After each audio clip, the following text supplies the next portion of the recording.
এই তাল কিনে তালের বড়া বানানোর মাঝখানে ঝামেলা একটাই, ওই তাল ছেঁচে নেওয়াটা। ওই ভয়তে কিন্তু অনেকে আমরা তাল কিনি না। আসলে এখন হাতে সময় সবারই খুব কম। তাই জন্য হয়তো ওই ব্যাপারটাকে আমরা এড়িয়ে যাই। তবে একদিন তাল কিনে নিয়ে এভাবে একবার বানিয়ে ফেলুন, যদি কখনো না বানান। আমাদের বাড়িতে আরকি বাপের বাড়িতে বিয়ে হওয়ার আগে আমি খুব একটা রান্না জানতাম না। তবে যেহেতু বাপের বাড়িতে নিয়মিত জন্মাষ্টমী, লক্ষ্মী পুজো হতো, তো এই রান্নাগুলো কিন্তু ভালোই জেনে গেছিলাম। ঠাকুমার থেকে শিখেছি, মায়ের থেকে শিখেছি। চলুন সেই রেসিপিটা শেয়ার করি। তাল ভালোমতো ধুয়ে ওপরের দিকটাকে বাদ দিয়ে খোসা ছাড়িয়ে আঁটিগুলোকে আলাদা করে রাখলাম। একটা মিডিয়াম সাইজের তালের বড়া আজকে বানাবো। ১০০ গ্রাম মতো সুজি গরম জলে ভিজিয়ে রাখছি। আমি ছোট দানা সুজিটাই নিয়েছি। তাহলে বড়াগুলো ভাজার সময় সুজিগুলো আর দেখা যায় না।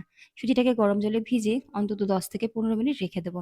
তালের আটিগুলোর মধ্যে একটু জল নিয়ে আটিগুলোকে ভালো মতো হাত দিয়ে চেপে চেপে চটকে নেব, যাতে আটিগুলো একটু নরম হয়ে যায়।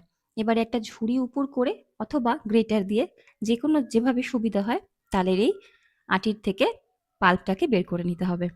তালের এই পাল্পটা বা কাতটা আমি একটু ঘন করেই বের করেছি, বেশি জলের ব্যবহার করিনি।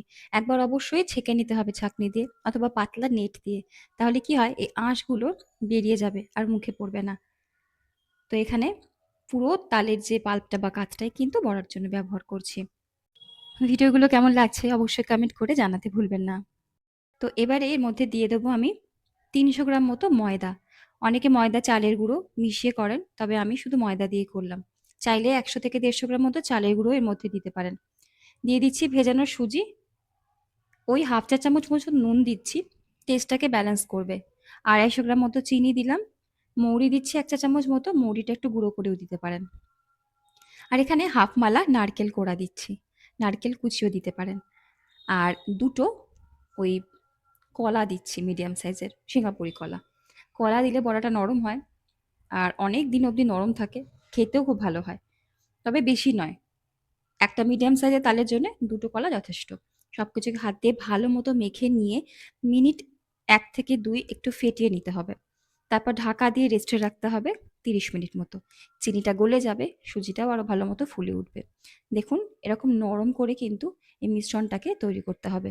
৩০ সেকেন্ড মতো আরো একবার ভালো মতো ফেটিয়ে নিচ্ছি। ফেটিয়ে নিলে বড়াগুলো বেশ ফুলে যায়। ৩০ সেকেন্ড মতো ফেটিয়ে নিয়েছি। এবারে বড়া ভাজার পালা।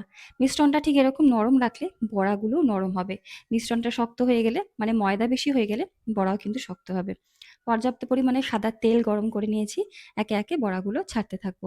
খুব বেশি দিচ্ছি না একসাথে, তাহলে একটার সাথে একটা লেগে যাবে। আলাদা আলাদা করে যাতে হয় তাই জন্যই দিয়েছি অল্প। দেখুন কেমন টইটুম্বুর গোল গোল হয়ে ফুলে উঠেছে।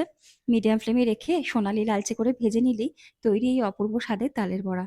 সত্যি বড়াগুলো খুব নরম হয়েছিল, খেতেও দারুণ সুন্দর হয়েছিল। ভিডিও ভালো লাগলে সাথে থাকবেন। সবাই ভালো থাকুন, সুস্থ থাকুন। ধন্যবাদ।